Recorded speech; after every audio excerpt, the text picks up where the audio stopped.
And as far as Japan is concerned, we now have the BOJ moving quite earnestly to tighten policy, as they did last week. Does normalization continue? And how concerned are you about a too rapid appreciation in the Japanese yen, in the exchange rate, and how problematic could that be in terms of muddying the waters?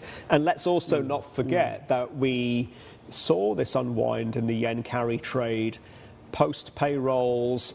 Then there was also some volatility associated with the path of the BOJ and how hawkish or otherwise they could be. Are we going to repeat that paradigm again?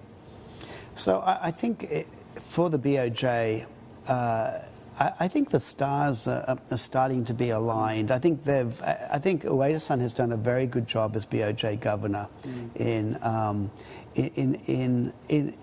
normalizing so far. It's a far more complicated job than the Fed or the ECB coming out of their unorthodox QE policies. Japan's BOJ's balance sheet is just so much more bigger. It's over 100% of GDP.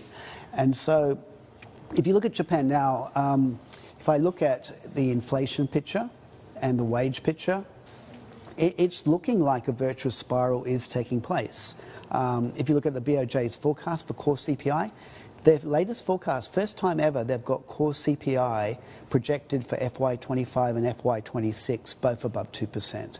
So they're moving on track. So we are seeing the right type of inflation, and we are seeing real underlying demand coming back. I think so. So, earlier, 2 years ago, it was more imported inflation. Now it's more homegrown inflation, wages starting to play a bigger role. And the economy is growing above potential, we think, for this year. So all that's good.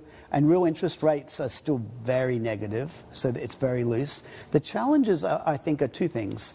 One is if they keep raising rates, you could get sharp yen appreciation, and that could cause a whole lot of problems.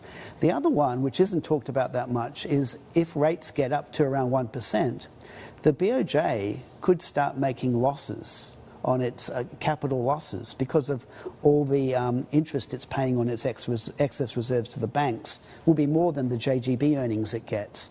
And so that could create some challenges if you're starting to see a capital losses on the BOJ. Does politicians start to influence the BOJ because the BOJ is no longer profitable? Does the BOJ lose some of its independence? So I think that's a challenge we haven't seen yet. But if the BOJ starts to face capital losses as you get to interest rate levels of around 1%, it could be challenging. So those two things, the yen and capital losses, are a reason why at Nomura we think they're going to move cautiously. Hikes are roughly every 6 months. Yes. We have the next one in July and then one in January 2026. You get around 1%. And then we see them holding there for quite some time.